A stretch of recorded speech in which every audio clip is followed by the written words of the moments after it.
Top 5 కుంచకబొబన్ Telugu dub movies. ఒకప్పుడు bye next door సినిమాలు చేస్తూ ఉండేవాడు. సడన్గా థ్రిల్లర్స్, యాక్షన్ సైడ్ షిఫ్ట్ అయిపోయాడు.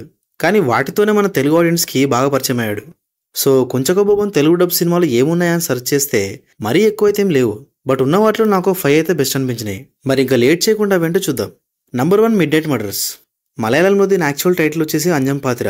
ఇది ఒక సైకలాజికల్ క్రైమ్ థ్రిల్లర్. కానీ సినిమా మాత్రం మంచి హిట్ అయింది. అండ్ మెయిన్గా ఈ సినిమాతోనే తెలుగు ఆడియన్స్కి కుంచకబొబన్ అంటే ఎవరైనా తెలిసింది. సో సినిమా స్టోరీ ఏంటంటే, సిటీలో ఒక కిల్లర్ ఓన్లీ పోలీసులను మాత్రమే చంపేస్తూ ఉంటాడు. సో పోలీసులు ఈ కేసు విషయంలో క్రిమినాలజిస్ట్ అయిన అన్వర్ హుసేన్ హెల్ప్ తీసుకుంటారు. మరి పోలీసులు అండ్ అన్వర్ హుసేన్ కలిసి కిల్లర్ని ఎలా పట్టుకున్నారని సినిమాలో చూడాలి. జనరల్గానే మలయాళం సినిమాలు చాలా స్లోగా ఉంటాయి. బట్ ఈ సినిమా మాత్రం అలా అనిపించదు. స్టార్ట్ అయిన 10 మినిట్స్కి యాక్చువల్ స్టోరీ స్టార్ట్ అవుతుంది. అసలు కిల్లర్ పోలీసులను మాత్రమే చంపడం, కొన్ని క్లూస్ వదిలి వెళ్ళడం, వాటితో ఇన్వెస్టిగేషన్ జరగడం చాలా ఇంట్రెస్టింగ్ అనిపిస్తుంది స్క్రీన్ ప్లే అయితే. మెయిన్గా సినిమాలో బ్యాక్గ్రౌండ్ స్కోర్ అయితే నెక్స్ట్ లెవెల్ ఉంటుంది. ఒక రకంగా హాంటింగ్ అని చెప్పొచ్చు. ఎక్కడా బోర్ కొట్టకుండా ఒక ప్రాపర్ థ్రిల్లర్ చూస్తున్నామనే ఫీలింగ్ వస్తుంది. సో డెఫినెట్గా మిస్ అవ్వకుండా ఈ మూవీ చూసేయండి. సినిమా ఆహావిడిలో ఉంది. Number 2 Nipah virus. 2018లో నిఫా అనే వైరస్ వచ్చింది కేరళలో. దాంతో కేరళ మొత్తం అతలకుతలం అయిపోయింది. దానిపైన తీసిందే ఈ సినిమా. చాలా రియలిస్టిక్గా బాగుంటుంది సినిమా.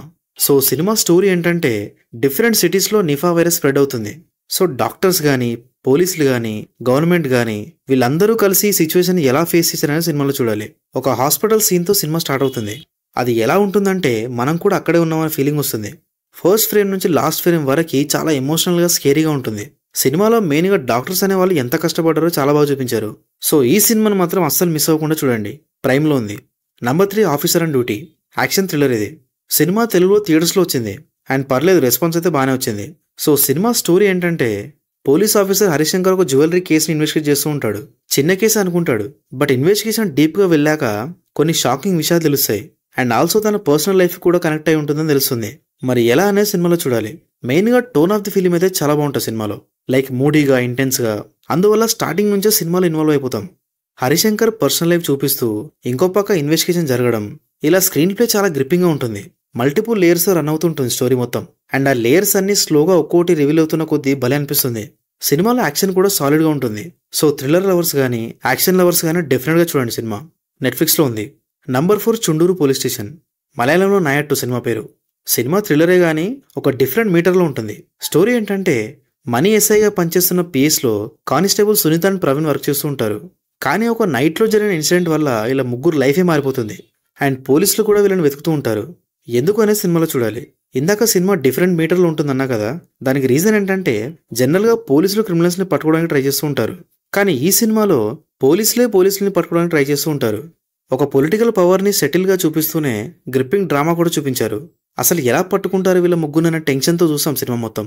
సినిమాలో కుంచకబొబన్ కూడా చాలా డిఫరెంట్గా కనిపించాడు. సో ఒక డిఫరెంట్ థ్రిల్లర్ చూడాలనుకుంటే ఈ సినిమా చూసేయండి. సినిమా ఆహావిడిలో ఉంది. నంబర్ 5 నాన్తాన్ కేసుకుడు. ఇదొక satirical court room drama. కుంచకబొబన్ కెరీర్లోనే different character అని చెప్పొచ్చు. సినిమా అయితే బాగుంటుంది. స్టోరీ ఏంటంటే, మన హీరో రాజీవ్ అని ఒకప్పుడు దొంగ.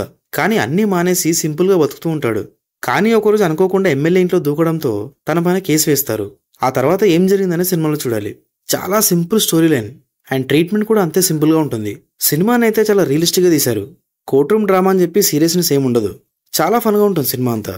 సినిమాలో కామెడీ అయితే చాలా బాగా వర్కౌట్ అయింది. సో సినిమా అయితే ఎక్కడ బోర్ కొట్టదు. అండ్ మెయిన్గా క్యారెక్టర్స్ అన్నీ బాగుంటాయి. ఎస్పెషల్లీ రాజీవ్ ఉంది. సో సరదాగా ఒక మంచి సినిమా చూడాలనుకుంటే ఈ సినిమా చూసేయండి. జియో హాట్స్టార్లో ఉంది. సో అంతే. ఇంకా నా ఒపీనియన్లో 5 మాత్రం బెస్ట్ అనిపించినాయి.